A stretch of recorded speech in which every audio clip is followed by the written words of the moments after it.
let's go back to Scott and tie it to the last story. Scott Bessent's greatest strength is communicating to the capital markets as a safe pair of hands, right? Scott Bessent gave an interview the other day I don't think people have picked up on. He actually said about this whole thing with rare earths and heavy rare earths, he said, China's economy is in a depression.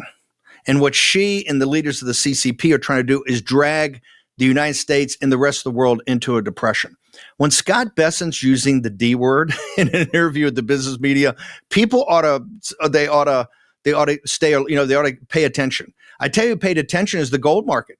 The gold market has been ripping, up 40% this year, but it's been on fire since that interview because they're sitting there going, hang on for a second. How do I look for a hedge right now during geopolitical bad times geopolitically and times of turbulence in financial markets? And so I think people, and it's shocking to me, it's just not the American people.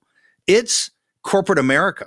I don't think they understand that our heavy production, the Ford Motor Lines, Caterpillar, International Harvester, John Deere, right? All the weapons manufacturers, everything we make that's heavy, the heavy manufacturing process depends on a certain types of rare earths, these magnets and all this. This is what Bessent and Greer negotiated in June and July. I think it was in Paris, some sort of interim, step down away from this.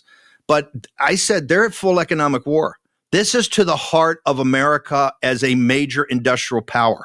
And this is going to take, I've been an advocate of decoupling. Bloomberg just came up with a story that what this is about is decoupling.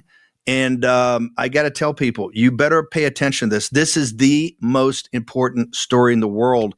And as you know, Sean, I used to talk to you about the kinetic part of the Third World War and getting sucked into the Eurasian landmass.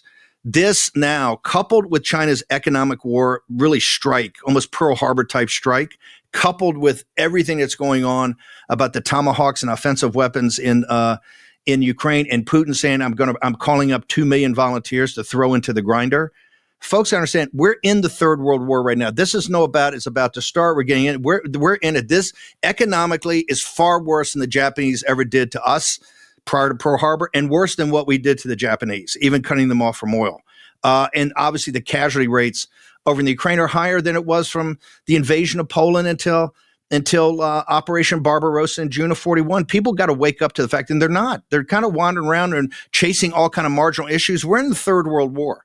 And the only way we win it is absolutely maniacal focus on what victory looks like and the actions that have to be taken to get us to victory.